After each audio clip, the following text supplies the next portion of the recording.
Hey guys, I'm Nisa Homey. Today I'm sharing Millet Upma recipe, ideal as a filling and fiber-rich breakfast meal to include in diabetic diet, PCOS diet, or as a healthy meal in your weight loss journey. So let's get started with the recipe. For the Millet Upma, I have already soaked half cup of little millet, also known as Samai rice or chama in Malayalam. Now, little millet is a highly nutritious millet. It is completely gluten free. I have already shared many videos using little millet. Please do check it out for more information about its health benefits. When you're using millets, it's highly important that you soak it a little longer than you would normally soak rice, because the phytic acid content in millets needs to be released, else you may get digestive issues like gas, bloating, indigestion, etc.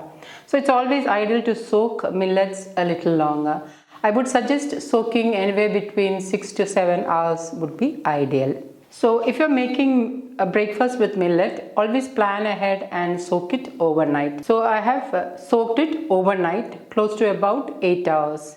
I'm going to rinse it thoroughly and keep it on a strainer. Okay, now the little millet is nicely rinsed and I have kept it on a strainer. I'm going to keep this aside. I'm heating my kadai with 1.5 tablespoon wood pressed coconut oil.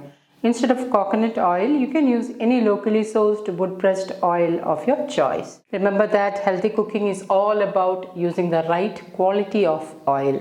So try to use wood pressed or cold pressed oil in your diet. Once the oil is heated, I'm adding in 1 teaspoon mustard seeds, and once the mustard seeds starts to crackle, add in 1 teaspoon urad dal, also known as ulunna in Malayalam. Allow the urad dal to turn light golden brown in color. Once the urad dal starts to turn light golden brown in color, I'm adding in 3 whole red chilies. Give it a stir.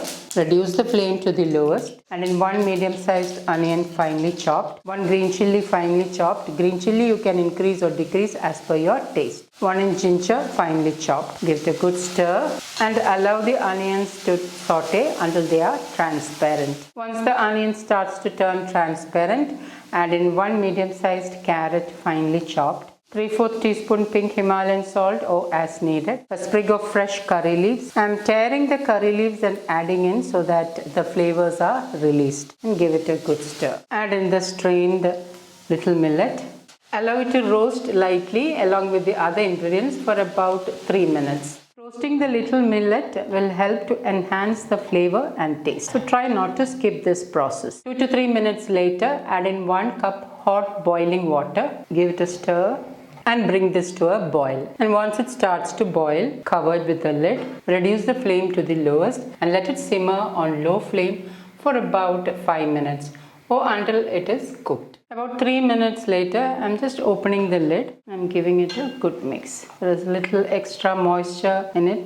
So another 2 minutes, the upma will be ready. Also note that since I soaked the little millet overnight, it will cook really fast. So that's also one benefit of soaking the millet overnight. Another 2 minutes later, open the lid and you can see the upma is perfectly done. It's perfectly cooked. So I'm going to turn off the flame, add in 3 tablespoons grated coconut, few extra curry leaves and give it a good stir.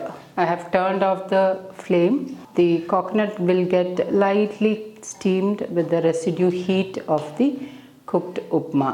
That will also help to enhance the flavor of the upma.